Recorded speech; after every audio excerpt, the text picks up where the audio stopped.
Presente, doctora. Rosemary, Presente, doctora. Noel, Presente, doctora.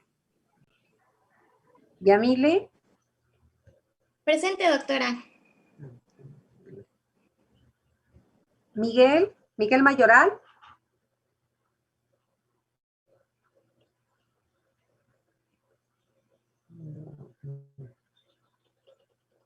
Julio, Presente, doctora.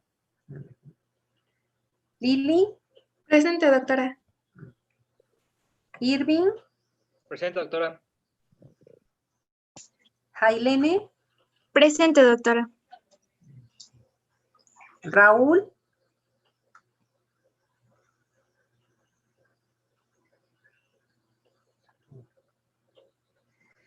Frida,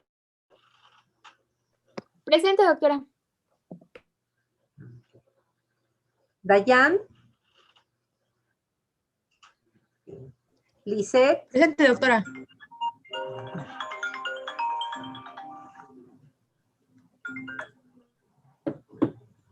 olvidé poner en silencio mi teléfono.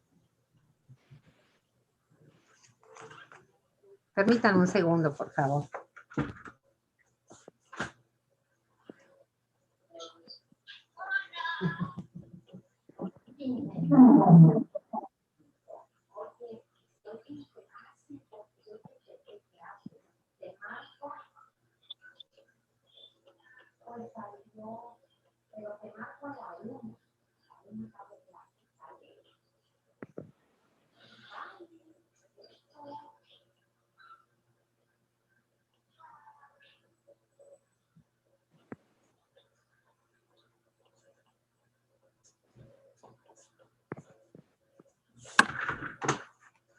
Una disculpa.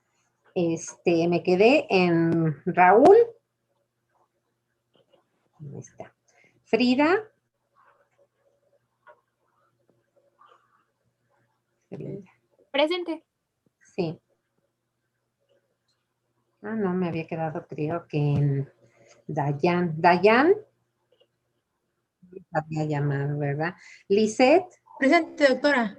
Ah, ok, sí, Dayan. Lisette también. Elizabeth. Presente, doctora. Ok. Miguel Ángel Pacheco. Presente, doctora. Ok.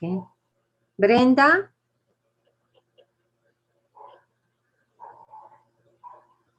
Brenda.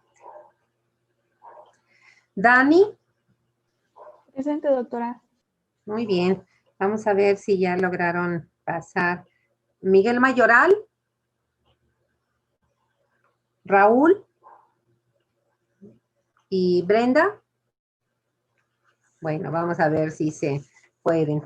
Bueno, jóvenes, pues el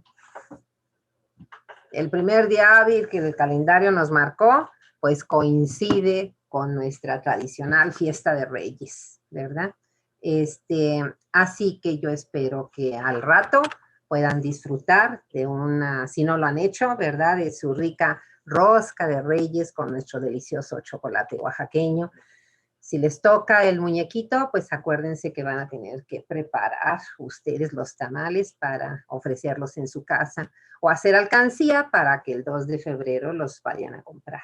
Sí, esa es la tradición y pues las tradiciones las tenemos que conservar, ¿verdad? Entonces, les voy a compartir la pantalla y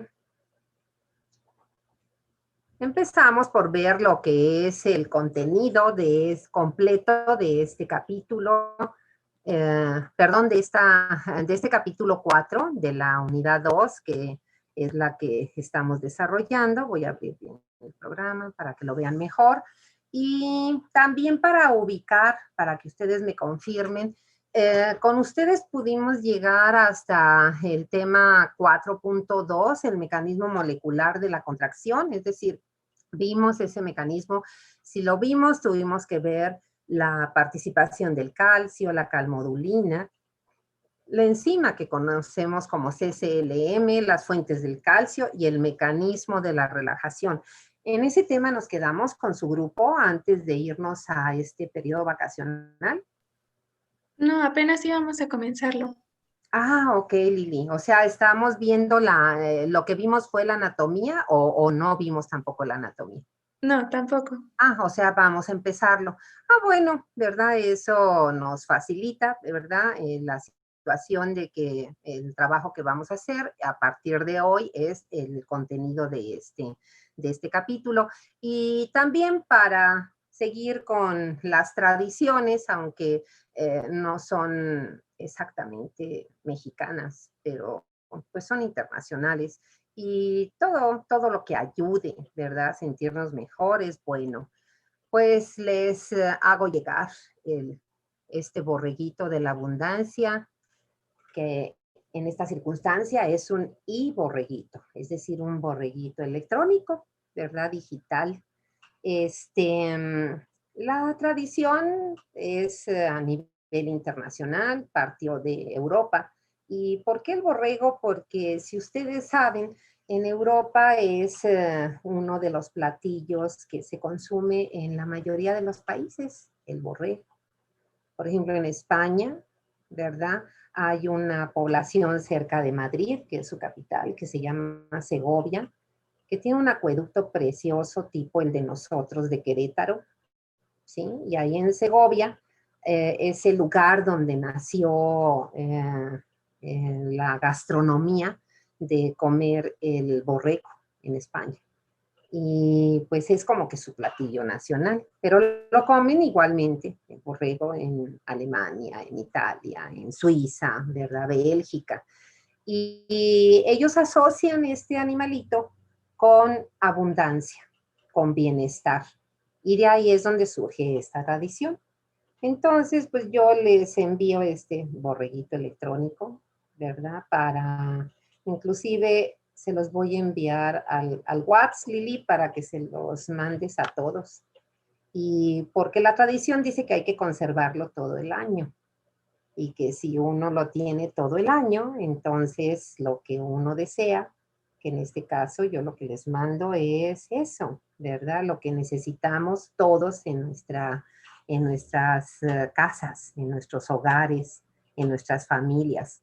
Necesitamos armonía. ¿Qué armonía?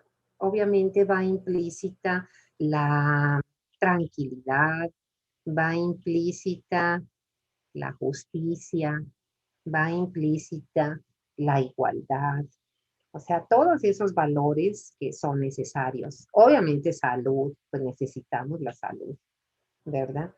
Y ser felices, eso es muy importante, jóvenes, porque esa es dijéramos, el objetivo número uno en nuestra vida. Ni siquiera es ser el mejor médico y sacarme el premio Nobel si soy investigador o ser muy exitoso y ganar mucho dinero.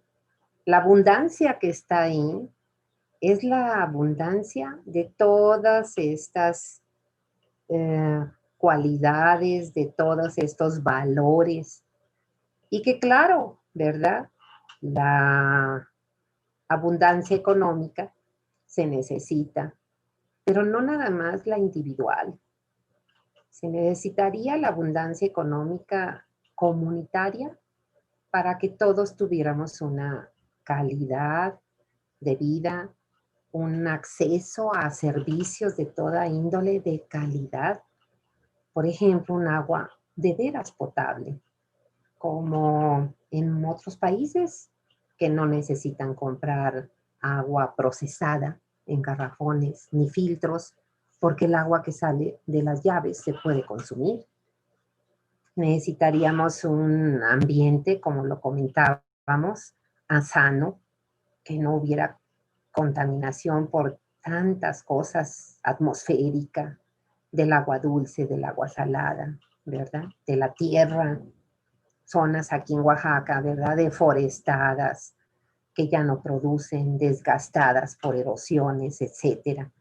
Entonces, esa abundancia, ¿verdad? Es también no referida exclusivamente a ser millonarios y millonarios en euros o en dólares al menos, ¿verdad? Porque habría que ver simplemente, miren, el actual presidente de Estados Unidos, ustedes y yo sabemos, jóvenes, él es un empresario, pues resultó mucho mejor empresario porque es muy exitoso ahí, es súper millonario, no nada más millonario, súper millonario, que presidente, como presidente, pues fue fatal. Y por eso, pues bueno que el pueblo de Estados Unidos decidió que no se reeligiera, ¿verdad? Entonces yo me preguntaría, ¿qué con todo su dinero por eso tiene mucha paz? Pues está muy enojado ahorita. Ya ven que hasta quiere comprar votos para que al menos los congresistas de su partido queden en el Congreso de Estados Unidos y poder él regresar dentro de 4 años a ser presidente. Pues porque la gente a veces se desfasa y cree que el dinero lo compra todo. Pues él no tiene paz. Hay que ver si el amor hasta de la misma esposa y de la gente que lo quiere es de veras un sentimiento legítimo y no está motivado por su dinero. Hay que ver que, aunque tenga el dinero del mundo, se enfermó de coronavirus. Y eso, quién sabe, ¿verdad? Porque como la evolución fue tan rápida, entonces hay gente que piensa que fue un teatro, ¿verdad? Yo no le veo la cara feliz, y menos ahora que perdió. No sé ustedes.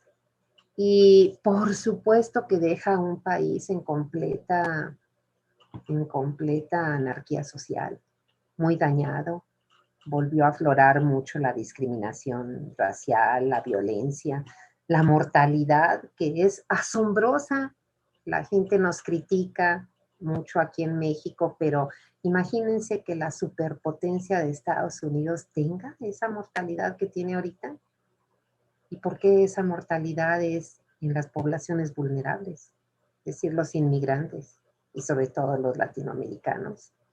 Pues esas son cuestiones que le dejan a uno mucho que ver. Yo se los mando con como se los pongo ahí, con todo el enorme cariño que ha aprendido a desarrollar a través de estos primeros meses que estamos trabajando, deseando, ¿verdad?, que todo esto y más, lo que cada quien necesita, ¿verdad?, lo que cada quien anhela, los sueños, hay que tener sueños, porque los sueños son motivadores, los anhelos igual, llevarlos a proyectos de vida y que luchen por ellos y los alcancen. Y no nada más para ustedes, por supuesto que para sus familias. Les doy un abrazo, más bien les doy un abrazo por cada día de este año, ¿sí? Y pues ahora sí, regresamos. Tengo, a ver, correguito, porque no te quiere decir. Aquí está. A nuestro curso, ¿ok? Bueno, anatomía fisiológica. Vamos a utilizar como... Ay, se me... vamos a utilizar como introducción, jóvenes, recordar, ¿verdad?, que el nombre del liso, pues este músculo lo tiene por lo que estamos viendo en las imágenes. La mayoría son figuras, pero al centro tenemos una fotomicrografía. Y entonces, ¿por qué liso? Pues porque no tiene estriaciones, que sí tiene el esquelético y el cardíaco, ¿verdad? Entonces, no las tiene. ¿Qué otra diferencia tiene? Y esa sería la introducción, que las fibras musculares son mucho menos lisas, mucho menos abundantes. Recuerden, comparado con esquelético, y todo el capítulo vamos a estarnos refiriendo en esta comparación. El esquelético representó para una persona adulta 40% de su peso corporal. Para el músculo liso, pues nos dice Guyton, el 10%. O sea, sí hay una enorme diferencia. ¿Qué otra diferencia tiene? Que el control de su actividad, es decir, de su contracción, es involuntario. Ahí no podemos decirle ahorita a la vejiga urinaria, contráete, o no te contraigas, ni al estómago, vacíate para que puedas seguir comiendo más rosca, tomando más chocolate, o no te vacíes para que ya no coma y ya no suba más de peso. O sea, no podemos. Y el control es involuntario, recuerden, igual que el músculo esquelético, por su inervación. En esquelético vimos que la inervación es somática. Nervios del sistema periférico. Pares raquídeos y pares craneales motores o al menos mixtos. Aquí la inervación, lo sabemos, es por sistema nervioso autónomo.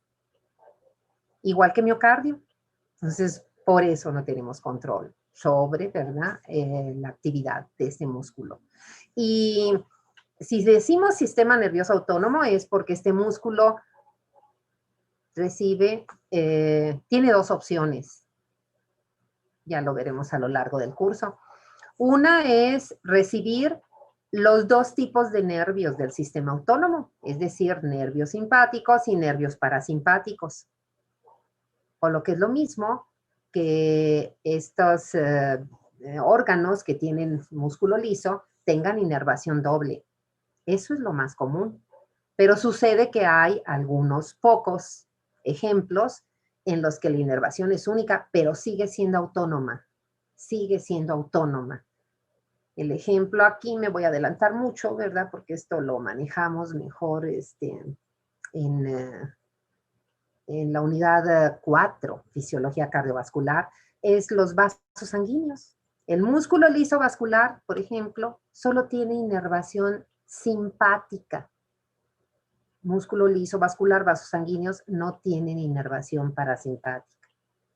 Pero, por ejemplo, corazón, sistema digestivo, sistema respiratorio, inervación doble. Y lo único fácil cuando eso ocurre es que un sistema va a excitar, a producir contracción y por lo tanto el otro va a inhibir, va a relajar. Se nos va a acabar en menos de un minuto, ¿verdad? Y entonces regresamos ¿para qué? Para terminar esta introducción señalando que hay dos tipos de músculo liso. Ustedes ya lo saben, ahí está en la pantalla, ¿verdad? Uno, el más abundante de ellos, el visceral. Así es como mejor, más frecuentemente lo denominamos. O unitario, de unidad simple. Y el otro, el multiunitario. ¿Sí?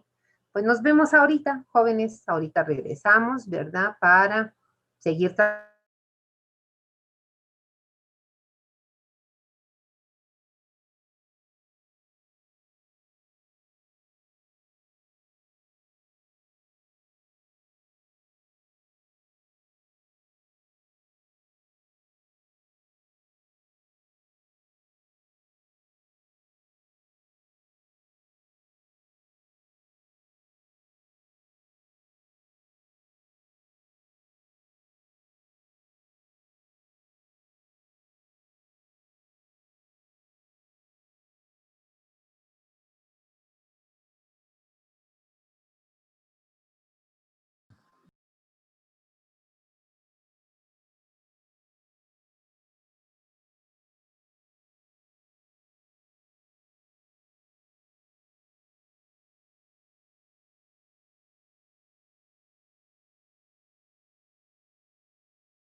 Muy bien, jóvenes. Vamos a seguir trabajando, ¿verdad?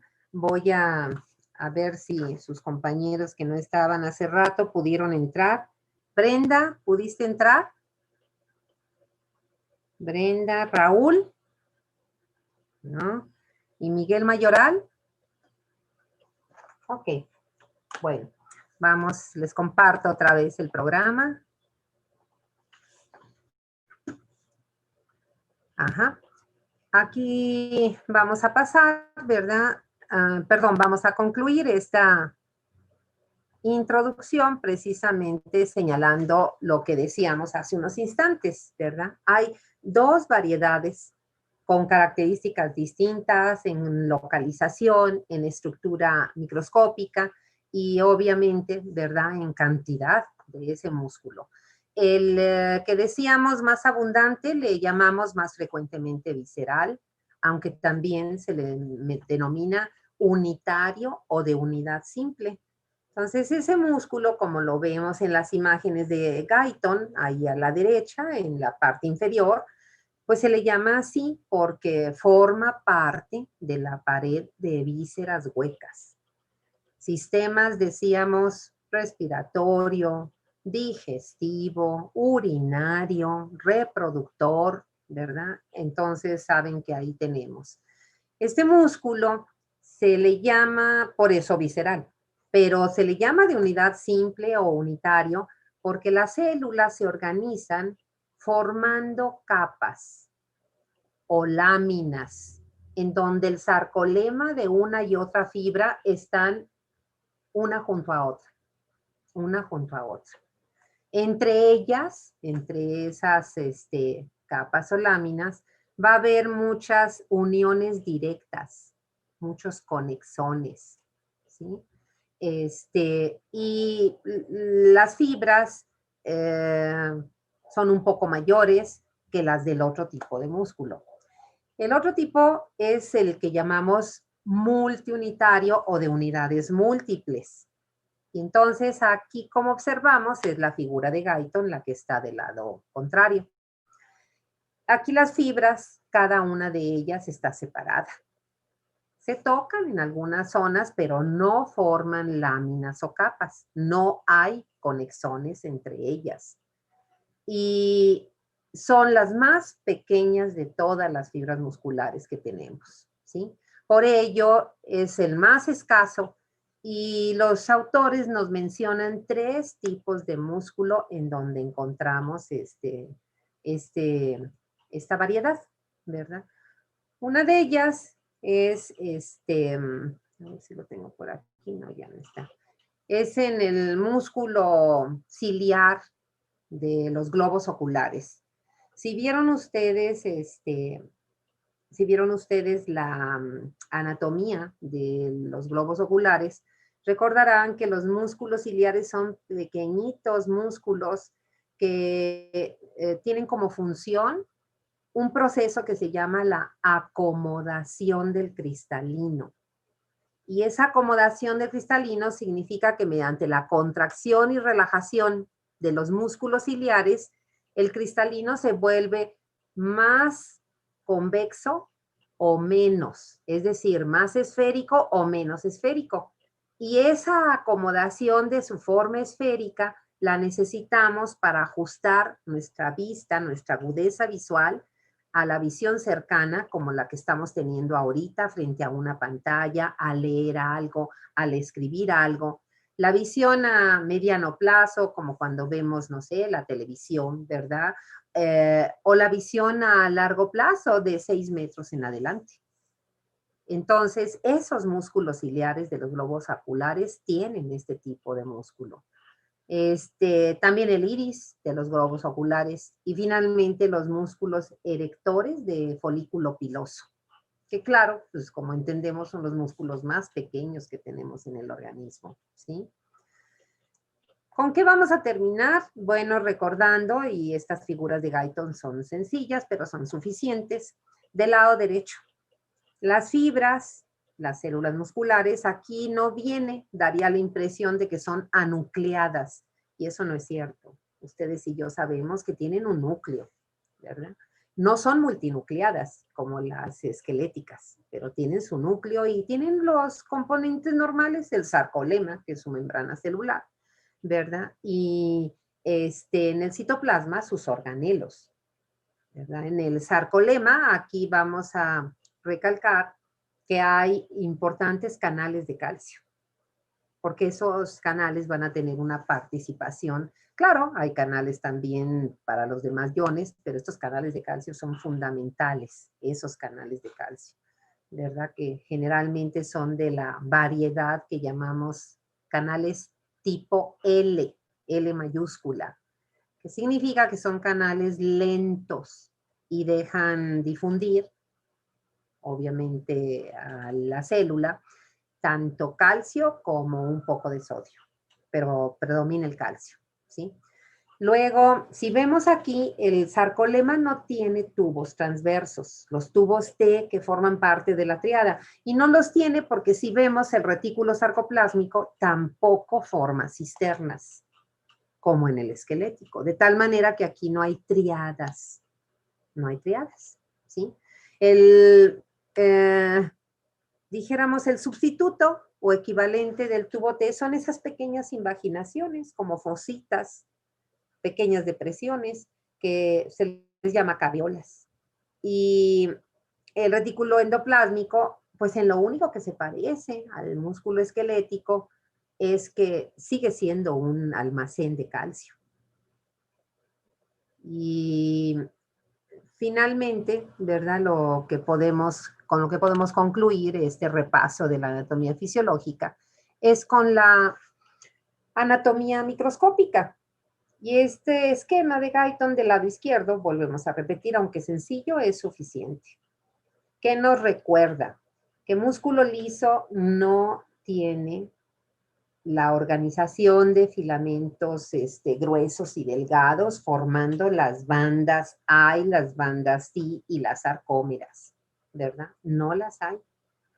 La unidad contráctil del músculo liso no tiene un nombre específico, bueno, al menos yo no lo conozco, pero es esta estructura que está representada aquí, ¿verdad? Es una estructura que está limitada a cada lado por los llamados cuerpos densos. Y de ellos surgen, están, dijéramos, fijos a ellos, un extremo de los filamentos delgados. Ahí la imagen nos dice que son los filamentos de actina, como el músculo esquelético, pero hay una diferencia o dos diferencias muy significativas. Una, estos filamentos sí es cierto que tienen actina, pero no tienen troponina. Y por lo tanto, ¿verdad? No va a haber troponina subunidad C que fije calcio. Y resulta que músculo liso también ocupa calcio para contraerse. Y eso hace que músculo liso tenga necesidad de otra proteína que va a fijar calcio. Yo creo que ustedes ya también lo saben. Eso va a ser o le va a tocar hacerlo a la calmodulina, ¿verdad? Que está en el citosol, no forma parte de los filamentos. Porque el mecanismo de la contracción, como lo vamos a revisar, y si ustedes ya lo vieron, ¿verdad? Ojalá sea así, es un repaso, es diferente, es diferente. La otra diferencia es que si vemos,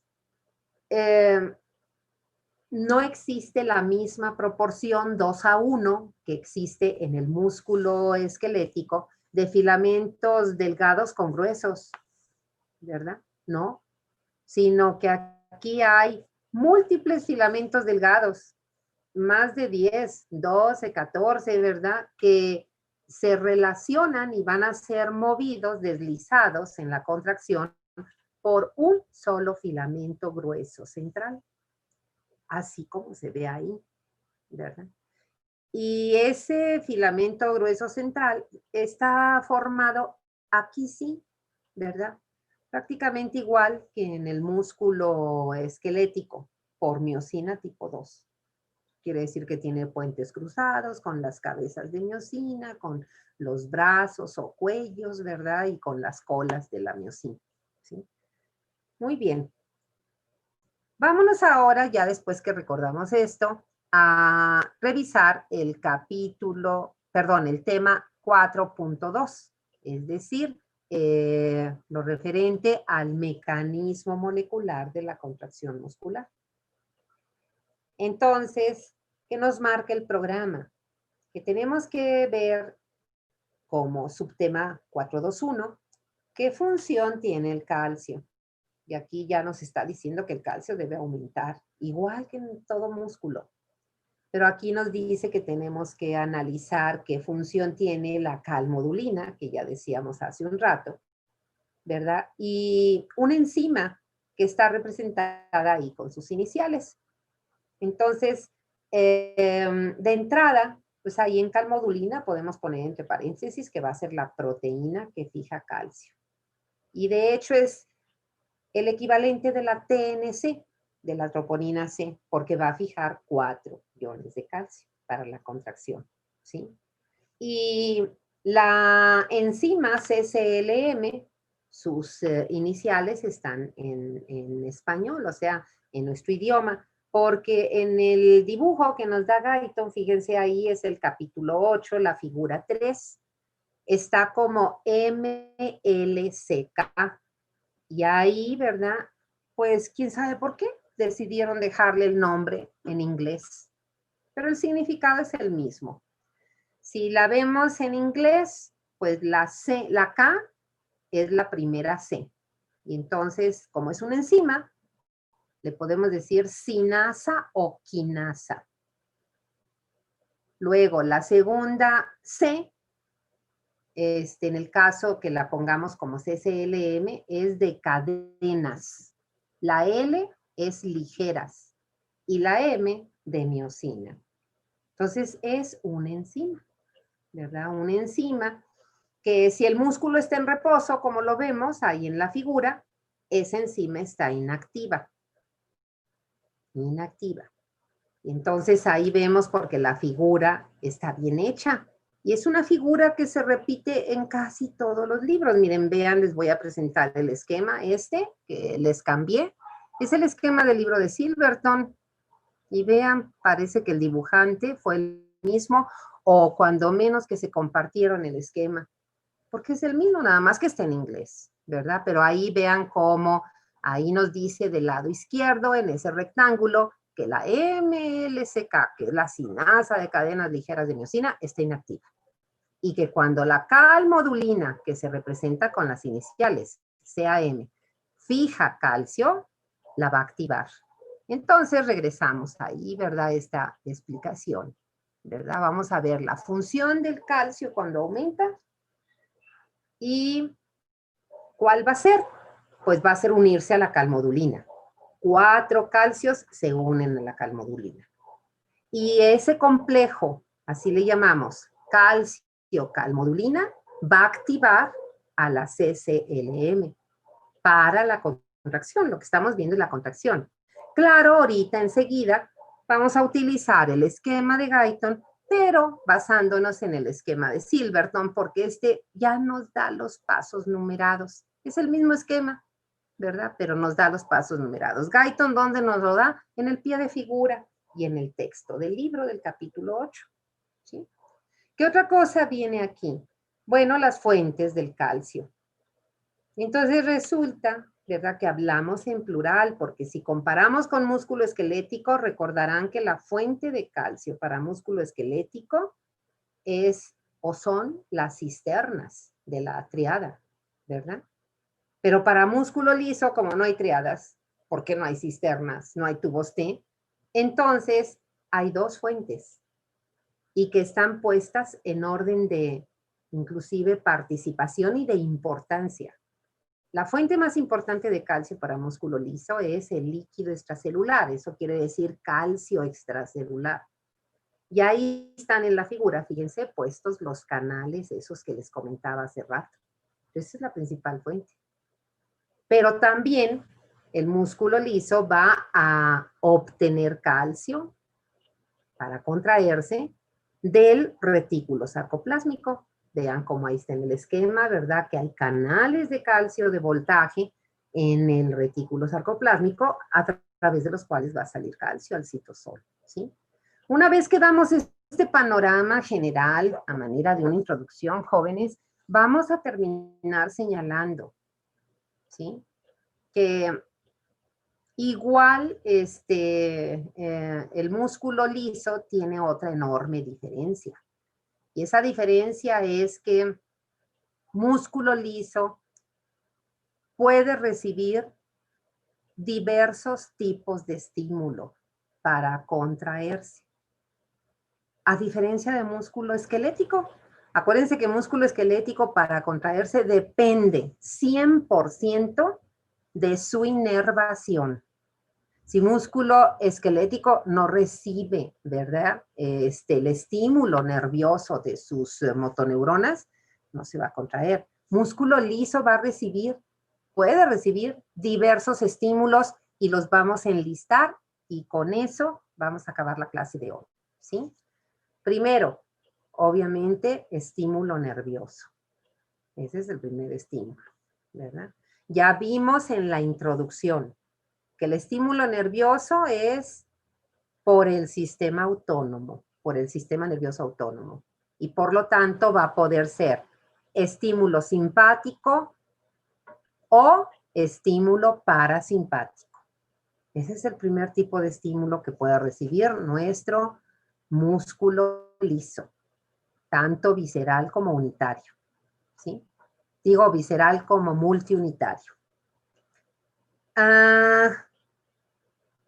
Otra cosa que podemos comentar en relación a esto del estímulo nervioso es que, les comentaba yo hace rato, las vísceras huecas que tienen y los músculos lisos pueden tener inervación doble, lo cual significa que reciben tanto nervios simpáticos como parasimpáticos, o inervación única. Y cuando es única, significa que solo reciben uno de estos nervios. Aquí, para que quede ejemplificado desde ahorita, pongan el músculo liso vascular, o sea, el que forma parte de la pared de los vasos sanguíneos. Músculo liso vascular solo recibe inervación simpática. No hay nervios parasimpáticos inervando al músculo liso vascular, ¿de acuerdo? Solo nervios simpáticos. Ahora, concluyendo esto, resulta que si el órgano recibe inervación doble, lo único sencillo de esta inervación es que un estímulo va a tener efecto excitador y por lo tanto el otro efecto inhibidor. Pero no siempre podemos decir que sea el estímulo simpático el que excita o el estímulo parasimpático. No podemos, porque recuerden, y eso no se les olvide porque lo vamos a estar insistiendo todavía toda la unidad 3 y el resto del curso. El efecto excitador e inhibidor de neurotransmisores y hormonas no depende de su estructura química, depende del tipo de receptor sobre el cual actúan. Depende del tipo de receptor sobre el cual actúan. ¿Sí? Y entonces habrá órganos en los cuales el estímulo simpático tenga efecto excitador. Y habrá otros órganos sobre los cuales el estímulo simpático tenga efecto inhibidor. Es el mismo tipo de nervios, el mismo neurotransmisor que para nervios simpáticos ya lo sabemos, es noradrenalina. Para parasimpáticos ya lo sabemos, acetilcolina. Entonces, ¿por qué un mismo tipo de estímulo nervioso puede tener un efecto y puede tener el otro? Y la respuesta es el tipo de receptor. Termino la clase, ¿verdad?, con un ejemplo. Y vamos a tomar ese ejemplo del estímulo simpático. El estímulo simpático, jóvenes, sobre el músculo liso vascular, actuando en receptores alfa adrenérgicos alfa 1, tiene efecto excitador y por lo tanto va a producir vasoconstricción. El mismo estímulo simpático, jóvenes, sobre músculo liso vascular, liberando la misma noradrenalina en otras zonas, o sea, en otros vasos sanguíneos del organismo, si actúa sobre el receptor beta 2, adrenérgico beta 2, tiene efecto inhibidor y entonces va a producir vasodilatación. Bueno, jóvenes, una disculpa, no debo de dejar que esto pase. Me pasé 2 minutos. Vean que esto va a ser complejo, sí. Va a ser útil, pero sí bastante. Lo vamos a ver a partir de mañana. Buen día, nos vemos mañana. Hasta luego, doctora. Gracias, doctora. Hasta mañana. Gracias.